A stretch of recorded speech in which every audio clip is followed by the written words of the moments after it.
Greetings, Sigma Chi brothers, sweethearts, and guests. Welcome to a very special edition of the Signature Series brought to you on the Sigma Chi Learning Consortium, Interview Essentials, in partnership with the Sigma Chi Career Advantage. My name is Leslie Nichols, and I am the Associate Director of Member Engagement for Sigma Chi Fraternity, and I am pleased to introduce our guest speaker today, Brother TJ Decker.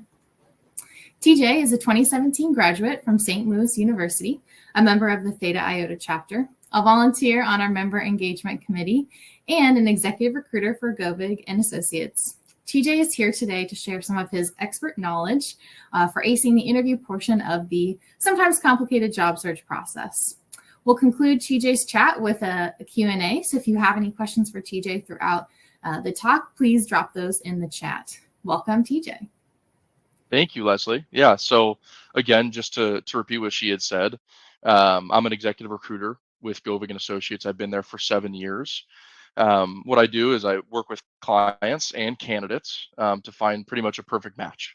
And so I work mostly in the construction or real estate development space, but I think this portion of what I do is relevant to just about anybody.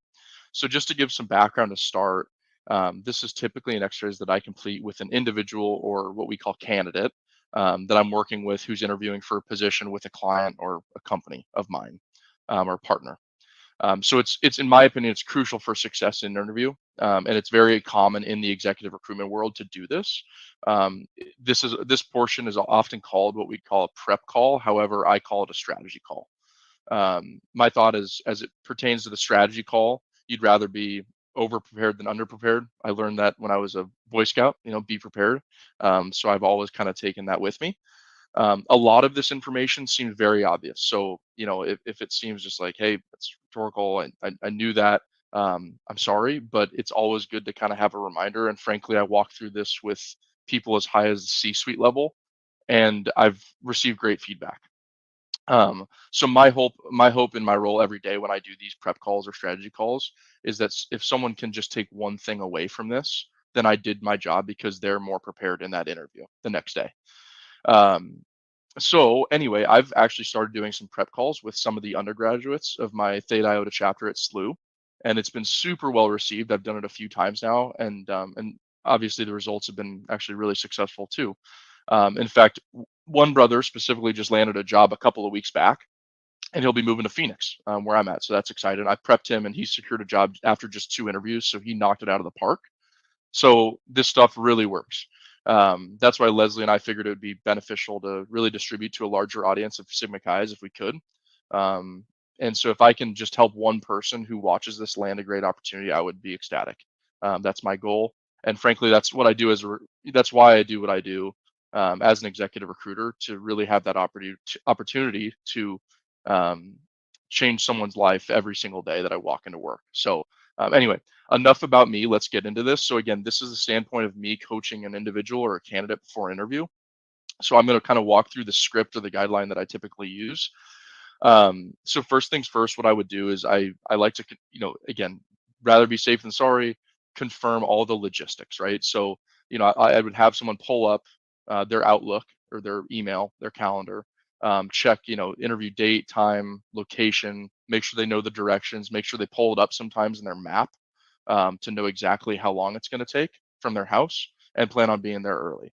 The next thing is go through the names of each person that they're meeting with. So kind of go through their names, go through their titles, maybe tell them a little bit about their personality.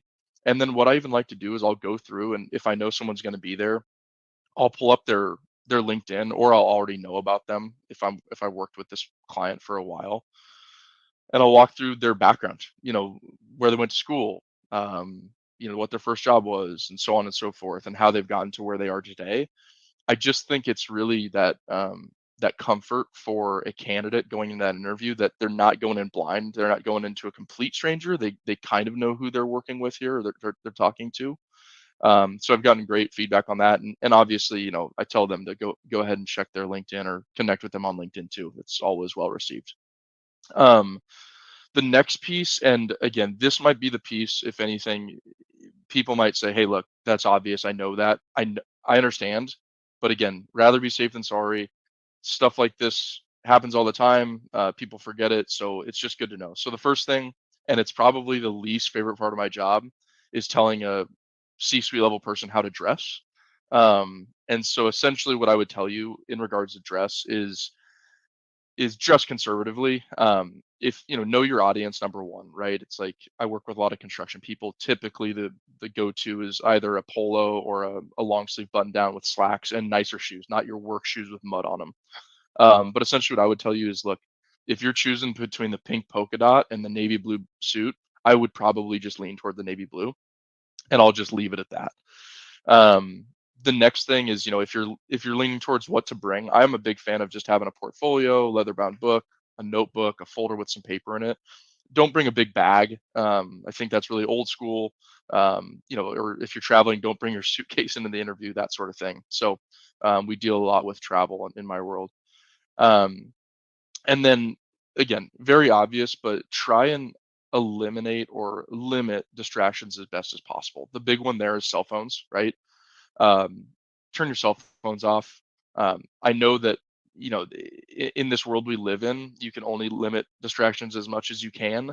Like for example, if you're interviewing at home virtually like this, you can't stop the fire truck or ambulance from driving by, right? I understand that, but things like, for example, for me, pens with clickers on them. I definitely have ADHD, and if I have a clicker pen, I'm like going off on it. So I know that if I'm going to an important meeting or an interview or whatever, bring just your old fashioned bic. you know that's my advice there. And then, again, simple kind of courtesy, and I'd like to think that all Sigma guys have this, but everybody that you encounter with in that interview process, treat them like they're part of the hiring decision. Like I say, if you're walking into a building and there's a receptionist, greet them with a great big smile. How are you doing? If someone's walking out the door with you, hold the door open, that sort of thing. It just goes a long way. You never know who that could be. It could be the owner's or the owner's, sibling or whatever, right? So that's that. But lastly, on kind of the housekeeping piece and those obvious things that I want to interject on, is the number one piece of success, or the number one factor of success in an interview year over year, more than where you went to school, more than what job you've had or what your experience is or how many years of experience you've had, or if you're a Sigma Chi, the number one thing is enthusiasm. I can't emphasize that enough. And so what we always say is, no matter how well or how cruddy you think that's going in regards to that interview, keep that same high enthusiasm, keep that same energy from when you walk in the door or start that interview to when you're all wrapped up. The reason I say that, you never know what type of personality you're dealing with. You could be dealing with, someone who's really sociable and they're great and it's awesome and you're enthusiastic and it's wonderful and everybody loves each other, great. Or you could be dealing with the analytical, which happens a lot. And so, a lot of times in the engineering world or the accounting and finance world, you can get those analyticals. And the amount of times I've had someone bring that high energy and then after a few minutes just go, look, they didn't they didn't like me, it just wasn't there. And in my back of my head, I'm going, oh no, here we go. And I'll call the hiring manager and they'll say they were great for the first few minutes, and then they just, they lost interest or something. And so, like I said, no matter what you're getting body language from them, keep that same energy from start to finish. So things like smiling, I think naturally happy people love smiling, and if you're happy, smile. If you like what you hear, smile. And frankly, smile makes your tone sound better. So do it. Eye contact, obviously, and body language, right? So you have good body language, you can read their body language, that sort of thing. Alrighty, guys. So moving on to just questions and topics to be ready for. First of all, duties and responsibilities, skills, abilities, experience, industry knowledge, product knowledge, network knowledge, organizational structure. I'd say those last two are definitely more so for people that are in the workforce looking for another job. Working environment and culture. This is probably one of the biggest things. If you don't know how you're going to answer, what type of culture, what type of environment you want to be a part of, I highly urge you to figure that out and do so. Um, because in the end, what I always like to say, and I'll get to this later in the conversation, but you're hired or you join a company because of your experience, your knowledge, what you've done, but you leave a company, you're fired, you're let go because of the culture and the people around you. So that's really a huge piece that hiring managers are looking for more than you'd imagine. And so really make sure you have an answer for that. And like I said, we'll get to that later in another section here. Um, and then obviously, they might ask about, your opportunity for challenge and advancement and that sort of thing. If, how open you are to that sort of thing. So those are the big things to be ready for in terms of just typical interview questions. Don't worry about, I tell you not to worry about the crazy questions of, how many tennis balls can you fit in this room? Those are just dumb. And frankly, I don't know if I'd want to be working there if they ask that. Um, Probably the main question I wanted to go over in terms of strategy is maybe the dreaded question of, hey, so tell me about your background or walk me through your story, that sort of thing.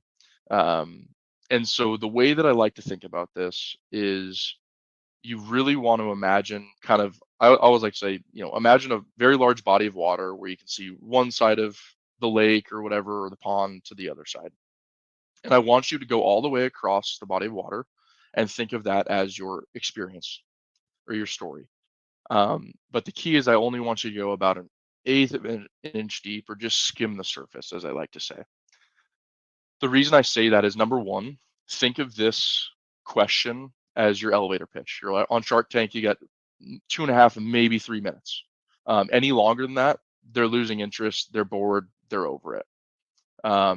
And the other piece is that if you give too much information when they ask this question of tell me about your background and you go on for 10 or 15 minutes, you're not going to have a dang thing to talk about the rest of the interview.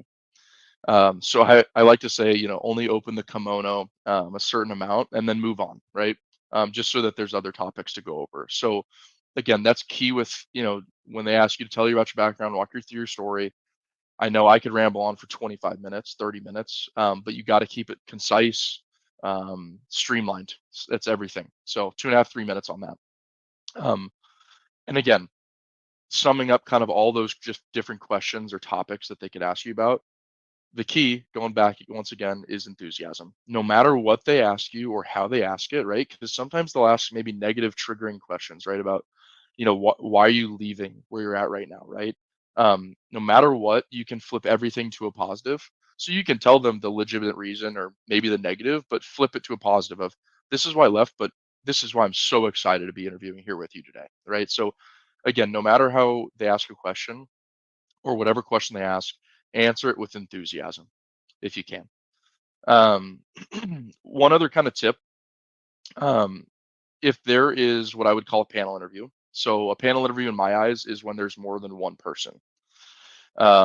So if it's not a, if it's a one-on-one, you don't need to know this, but for a panel interview, so one person or more, that kind of strategy, what I would tell you is the biggest issue with these styles of interviews is what you have is you have a one-on-one conversation with two or three other people in the room, or one or two or three other people in the room. So in those panel interviews, you need to really spread that eye contact, right? Looking from person to person. When they're asking questions, listen to the person that's asking the question, but when you're delivering the answer, you can start by delivering to them, but make sure you spread it across the room. And more important, spread your questions across the room. So what happens is in any situation, there's always a point person or a lead, right? In any room, any meeting. And so there's going to be that point person. They're going to lead the session, ask most of the questions. However, do not just get into a one-on-one conversation with them, because what ends up happening is the other people just don't feel valued, especially if you don't ask them questions. And then at the end, they're all going to gather and huddle once you walk out the door and you felt like you just nailed it. And the guy that was leading the conversation was going, wow, that's great. I love that TJ. He nailed it. He asked every question that I wanted to ask, blah, blah, blah, blah, blah. And then what did you guys think? And they're all like, I didn't like him. I didn't get to know him. I didn't ask him a question. He'd ask me a question. And so then you have that group think effect that can come into play. But so essentially, again, in a panel interview, which is one or more, just be sure to spread the eye contact, spread the questions, and you'll be good to go. Um, and then I just wanted to cover, a lot of people have questions about situational questions, right? So what would you do in the scenario? if you were confronted with this issue, that sort of thing. With situational questions, that's just going to be on you to kind of go through your background and prepare for an interview and have some of those situations that could arise ready to rock and roll. In first interviews, I don't see a lot of situational questions, so I'll start with that. However, the way to attack these, it's a very simple format. It's called the STAR method. And what I will say is there are thousands of articles about the STAR method for interviewing on Google. If it feels like this could be handy, please dive deeper, check it out. But essentially, what STAR is it's situation, task, action, and result. So, what was the situation you're faced with? What was the task that you or your specific team or division was tasked with doing? Action, what was the action? How did you guys decide upon that action? And how did you execute it? And result, what happened? What did you accomplish? What did you achieve? What did everybody learn? And then, so that's how I would attack any situational question, and you'll nail it, right? Again, streamlined and concise. However, I'll go one up on the STAR method. I love coaching people to add a B to the end of that STAR method. Now it kind of screws up the name, STARB, but I always add B for benefit. So if you can kind of talk them through that story, go through the situation, task, action, result, tell that short, concise, streamlined story, and then finish it up by going, and based on that, here's the value I can bring to your team. Or based on that experience or that knowledge, this is why I'd be a great player for your organization. And I think if you can do that successfully, that's just knocking it out of the park. So anyway, so moving on from questions, their questions, and the strategy on how to attack those, I want to move to your questions as a candidate, right? And so, essentially, the mindset here is you going into an interview. It's just as much your interview as it is theirs, right? It's your interview of them as is theirs of you, and that's the mindset you need to have. And so, with that being said, I want you to ask whatever questions you need to ask in order to feel confident and comfortable moving to that next step of the process, right? So if it's the first interview, just ask the questions you need to know to move forward to the second interview. If it's the final interview, you better have every question asked that you need to ask in order to feel comfortable accepting an offer if it comes to you, right? So that's the way I'd roll kind of mindset wise. And I'm never going to hold people back. If you want to ask certain questions, go for it. And the only thing I would say is in that first interview or in those early stages, stay away from compensation and stay away from benefits. And most interviewers will do that as well in those early stages. Those are really the only hands off. But aside from that, you ask whatever you need to ask. Um, I will give you two pieces. If people ask me, what would you ask in an interview all the time, right? I'll give you two topics. I'm not going to give you questions, but essentially, the two topics that are most important, number one, you guessed it, culture. Like I mentioned earlier, you join a company for experience and knowledge. You leave a company or get fired because of the people or the culture around you. Asking a hiring manager about culture when they're trying to build a team or grow a team is imperative, right? That's what they're actively trying to do as they're interviewing you. And so ask them about culture. Do not be the person that asks, how would you describe the culture of your company? That's the worst question. Ask them, why did you join the company? What about the culture? What was it about the culture that drew you to the organization, right? Something like that. Or, how's the culture changed over the years? That sort of thing. Or how does it stand out from any other place you've worked? And then the second piece is expectations, right? Expectations are important because number one, you want to know if you can do the job or if you want to do the job, right? You might ask about expectations and they might give you an answer and you're going to go, I don't want this. I'm going to back out of this real quick. Um, but what it also does when you ask about expectations, it shows the hiring manager that when you're asking about goals and expectations, you're driven, you're motivated, you're goal oriented. And stop me if those are anything that hiring managers don't want to see. Yeah, I mean, you can't go wrong asking about that. So I urge to ask about expectations, goals, that sort of thing for this position. Um, and then again, just in terms of which interview it is, don't get too complicated on questions. I would always tell you to do an activity of write all the questions down that come to your mind, right? Just so you can gather them, put them on a sheet of paper. So, take this, take this video, take what I said, take all the questions that you're interested in asking, put them on a piece of paper and then rank them. which ones are imperative that you ask, which ones are, it'd be nice to know, right? And in that order. That way, number one, they come to mind when you're going through the interview process. And number two, I think it's good to just have that ranking system for future interviews as well. Um, the one piece of mindset that's important is, especially in that first interview, is my dad always said you don't need to hit you don't always need to hit a home run, right? Sometimes you just need to get on base. And especially for those early stages, for that first interview, for that interview with the HR screening individual, just have that mentality of I just need to get on base. You don't need to swing for the fences, and believe me, you can get on first base in a lot of different ways, right? Um, and so don't go for the fences. It's just small ball, right? And then we can talk about strategy on getting to second base and third, right? So that's the mindset for that first interview is you don't need to show them all your cards, essentially. Um, but again, the biggest thing is ask whatever questions you need to ask to successfully move confidently and comfortably to that next step.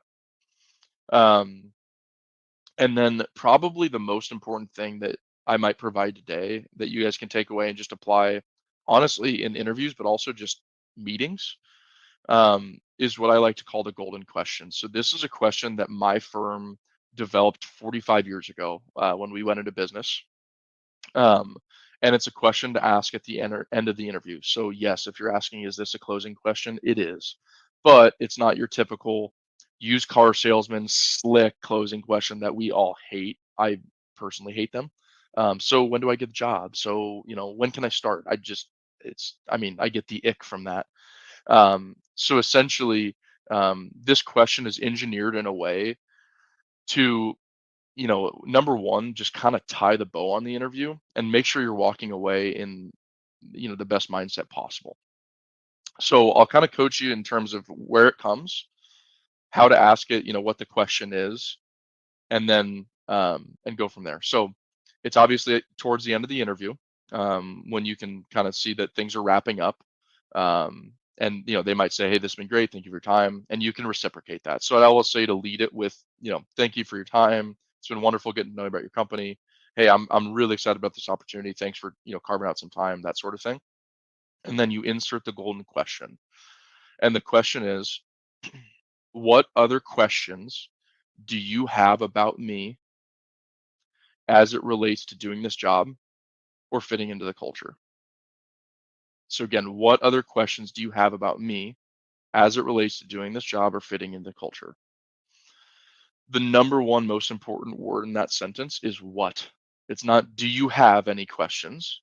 Because just like if you're shopping at a retail store, do you have any questions? Nope, just looking, right? If you ask them, what other questions do you have? There's something that goes off in the brain. If they have any questions or concerns at that time, they're going to ask it right then and there. And so that's why it's just like I said, a wonderfully engineered question. You don't leave any stones unturned, right? And it really just kind of ties the bow um, on that interview, right? And so you can walk away feeling question. And so, and by the way, that question is going to go one of two ways. They're going to say, no, no, this was great. And no, I don't have any questions, which is say no. And they say, yeah, actually, I have a follow-up question. It's not a bad thing because that it does two things, right? You get to soothe any concerns that they have, but also you get to talk about yourself for a couple more minutes, which essentially is great. You just extended your interview time, which is a beautiful thing. So, like I said, if you take anything, take that golden question. I'm sure we can kind of write it down here in the chat so that you guys can copy paste it or save it somewhere. So that's that. And then typically, what I would do is I would, wrap up my strategy call with just giving them some homework, right? Giving a candidate or individual some homework, basically, review what we talked about today. Obviously, if you took notes, definitely, jot those down. Or, if you jotted those down, review them. I always urge people to look at the company website one more time. Maybe you just missed something, before when you last looked at it. Also, this again, and this is more so for bigger companies, maybe say over 100 employees, but you know, I always say type in the company name on Google and just click search and click news and just see if they've been in the headlines recently. It would be good to know. Um, Again, another piece of homework is, feel free to look them up, the hiring manager, them as in the hiring managers, the interviewers up on LinkedIn. See if there's things in common. See if they were Sigma Chi, that sort of thing. You'd be amazed how many times I've run into that dealing with clients and candidates. And then the last thing, kind of homework wise, just to put some more work on your plate, is I love the activity of printing off the job description for the role and print off your resume, right? Physically print them off, get a pen, and put them next to each other. Go through that job description and look at the responsibilities or qualifications and physically draw lines from that to your resume where you can, in terms of your experience section. And I just think that exercise is wonderful when if they start asking maybe situational questions, or how you line up with the job and that sort of thing, or just knowing, hey, when they ask this question, I can talk about this preference on this job description because I've done it, right? So that's a great exercise too. So that's really the homework I would give people before signing off. And I'd urge you to do that. And the last thing is I just double check one last time, even though I did it on the front end with contact information. Do you have everyone's email that's going to be in that calendar invite? Go on your Outlook or go on your email calendar, check the calendar invite, see the scheduling assistant, see if their email's in there. And if it's not, I will get it to you right away. You need to make sure you have that, because I am a big believer in you got to send that follow up. Frankly, I mean, if it's a morning interview, it's getting done by the end of that day. The only situation is, I'd say, if it's an evening interview or a dinner, you could send it the next morning. But I'm a big believer in send that follow up email um, that day, same day. So make sure you have their email. So I'd like to check that with my candidates that I work with. And last but not least, just I always like to wish good luck. The biggest thing is just being natural. I can coach you up as much as you'd like. I can give you all the tips in the world. You can do all the research on the STAR method that you'd like, but you got to be natural, got to be honest, obviously, right? And be yourself. I mean, all of you got to where you are today, and you're getting to this job interview because you were being yourself, and because you're qualified. And so, be your authentic self, be yourself, but louder, and bring that enthusiasm. And then obviously, I'm a big believer in good night's sleep. Get 7 or 8 hours at least, and have a big meal the day of, preferably that morning. So that kind of wraps things up. And now we're going to do a Q&A, like Leslie mentioned. So thank you guys for listening to my spiel on interview strategy.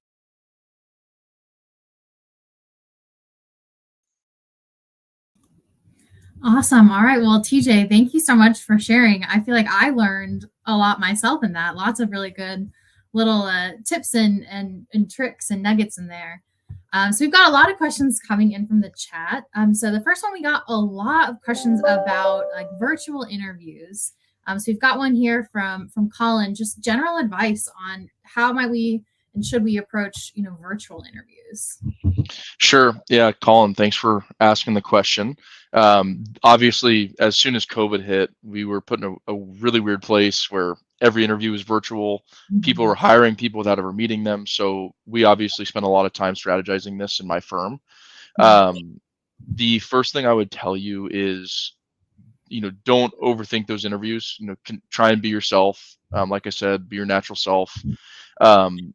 Going back to just like technical kind of housekeeping things. I know it sounds crazy and you guys are all tech savvy, but test your audio, test your video beforehand.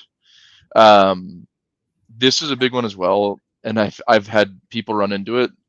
Try and eliminate all distractions that you can. Obviously, when you're home, things are going on.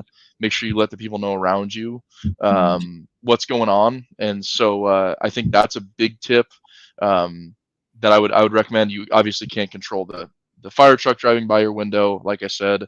The other thing is eye contact. I think on interviews, people generally just think, when we're virtual, they're looking down, or maybe you have a list of questions that you're looking at. Keep that eye contact, as hard it is to stare at a screen for an hour or whatever that might be. But that's going to be important. And the other thing is, be ready for a delay of some sort. I'd like to think that Zoom and Microsoft Teams have improved their platforms to where that isn't an issue, but we still see it all the time. And so the worst is when, a candidate of mine and a client just start speaking over each other, Mm. and it just gets clunky. So I would just tell you, just be careful of that. Maybe just wait just a little bit longer before you respond to a question to make sure that they finished their thought. So Mm. hopefully that's Mm. some good advice. Yeah, definitely. We had a question come up, and it seems like a common theme where a lot of companies now are using AI, which I know is a relatively emerging tool. Would you say that these same pieces of advice apply there for, it's obviously a robot that's evaluating you at first, like same principles apply? Absolutely. And yeah, it's crazy that we're in a world now where, your first interview or whatever it might be is through a robot of some sort, or obviously Mhm. AI assisted. But exactly, the research we've done shows those same tips. I think people, try to throw in these cues or these trigger words and things that are going to get Mhm. picked up by these bots or whatever. And I'm sure there's some Mhm. science to that, but Mhm. everything I've read is just, again, be yourself. And then again, on those higher view interviews, Mhm. the distraction piece is huge. Yeah. So make sure the outside noise and stuff, and again, Mhm. make sure your audio is hooked up well. Mhm. Those would be the two biggest things again, but so really same tips apply. I think one of the greatest pieces of advice I ever got was in any virtual interview, including these recordings, is to turn off your own self view because we naturally want to look at ourselves instead of the camera. And so, if higher view or these other AI is evaluating your eye contact and you're only looking at yourself, so I think Right. that's a great piece of advice to remember to actually engage with the audience virtually. It's tough. Absolutely.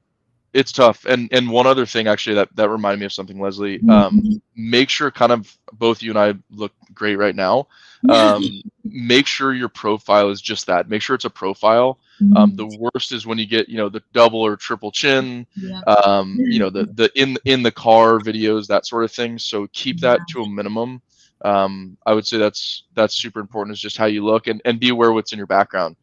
We had a candidate one time going out on an interview. There was some, not so PG art behind him. Mm. And I swear to God, the client ruled them out of the process because of that. Wow. So yeah, You can't always rely on the handy dandy blur to help you out there. that's right. Another really good question. I think this applies to both in person and virtual. Is it okay to use notes, like your own notes in an interview? Yeah, so this is an often debated subject in our world. First and foremost, if you're having a phone interview, absolutely, take Mhm. notes, have your questions out in front of you, the ones that I talked about writing down, have those out and readily available. Um, I think it's, again, somewhat okay to have on a video interview, as long as you're just not reliant on them. However, with a video and obviously in person, I would urge you un to not take notes. Mhm. You can have your questions out there. I think almost more as just a form of security, but I Mhm. don't even think, if you prepare correctly, I don't think you need that. Mhm. But our rule of thumb in my company is, unless the interviewer directly says, "Hey, this is important, take notes," Mhm. don't be writing down. You want to be one on one, again, eye contact, smiling, engaging. Mhm. So again, often debated topic, but I would Mhm. lean towards not taking notes unless you're on the phone. Got it. Got another interesting question that came in from the Learning Consortium. What do you do when you're in an interview and it becomes clear that this is not a job you want, or this is not a company that you align with? What a sticky situation. Definitely tough, and it happens all the time. Mhm. Obviously, if you're still physically in the interview, um, you know, try not to lead them on. I think, first and foremost, obviously finish the interview, follow through, and it kind of goes back to keeping that energy. Mhm. Finish that interview like it's your dream job, because Mhm. you don't know what you're going to learn afterwards, or maybe the next person that you're going to meet, and it could be just that, it could be the perfect fit. So, finish that to the best of your ability. Now, after the fact, if you've truly determined, I'm X-naying this, we're Mhm. done, that sort of thing, um, you you want to do it quickly, and I guess firmly, right? So make sure you rip the band-aid off. It's a lot easier than the opposite. So, get to it quickly, be respectful. I can tell you just from a candidate perspective, the people I work with, it really stinks. And all of you probably have been through this already. It really stinks to not hear back from a company. And so at least, if you understand how that feels, I'd hope that you are respectful enough to bow out of the process respectfully, write a nice email, give the hiring manager a call and just say, thank you so much for the opportunity, but I've got to pass for this reason, and be clear and open, and bow out of that process. I think that's how you do that. You don't burn bridges. Yeah, very good advice. So. You talked about, the importance of thanking and connecting with everyone. Email versus mail, a thank you note. Where do you land on that debate? Hey, look, I'm old school myself, and so I'm not gonna knock a mail, formal mail thank you note. What I will say though is going back to the follow up after an interview, it's really got to be the day of or that following morning, in my opinion. Within 36 hours, I'd say at the very least. As we know, the snail mail doesn't typically, move that quick. Right. And there's obviously obstacles along with that.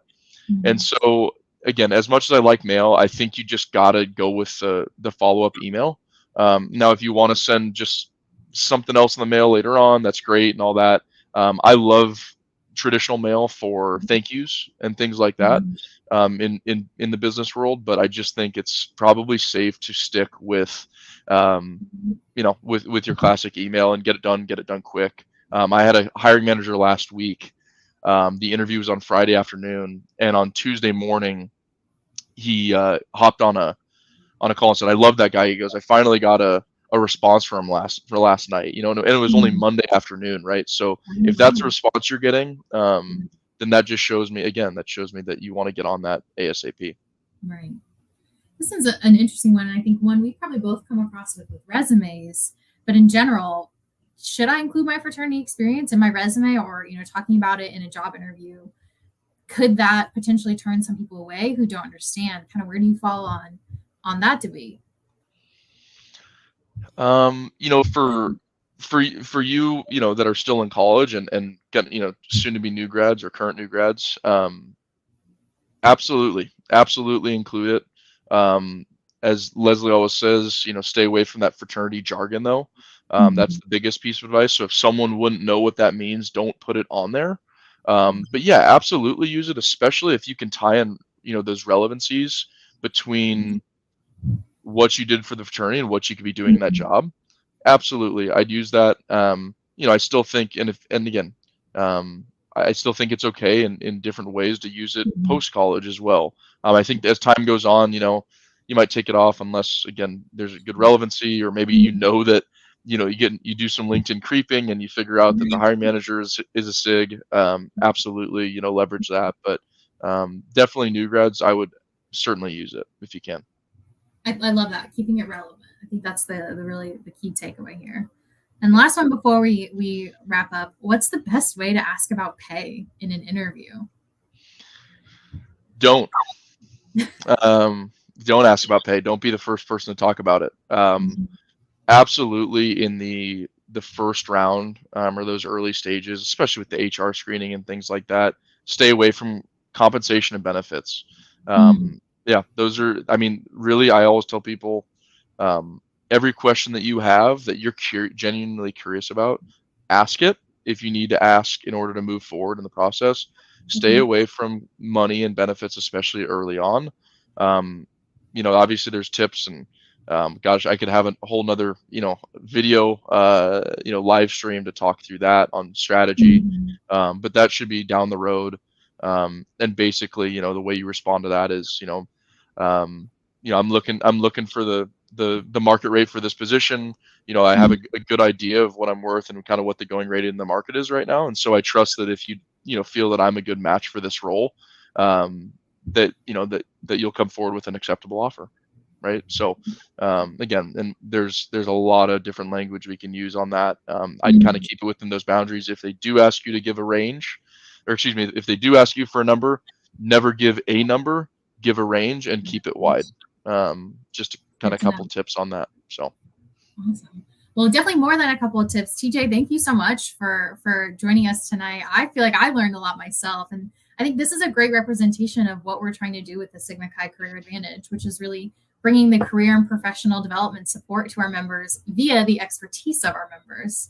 And we're really excited on the Member Engagement Committee to announce that at the end of the semester, we've got several career and professional development resources, many of which that you yourself have worked on, that are going to be available for our members. So if you're tuning in, please be sure to check out your emails and check out the website within the coming months to see those. And if you've enjoyed this conversation tonight, please feel free to share this on the Sigma Chi Learning Consortium or on our social media sites with all of your friends, brothers, anyone you think who could benefit from this story and from TJ's expertise. We also have another signature series event kind of along the same vein next Wednesday. It's called Alumni Groups in Action, Career and Professional Development. Hopefully you're sensing a theme here. It's actually National Careers Week. So during this panel, we're going to hear from 3 of our alumni groups that are doing some great work locally with some undergraduate chapters, as well as their members of their alumni groups, and how they provide career and professional development support there. So that's next Wednesday, March 13th at 8:00 p.m. Eastern Standard Time, right here where you're tuning in on the Learning Consortium, as well as our LinkedIn, Facebook, and YouTube. And of course, you can tune in to the Sigma Chi Learning Consortium at any time to watch all of our previously recorded content, including this panel. Thank you all for joining us. Have a wonderful evening.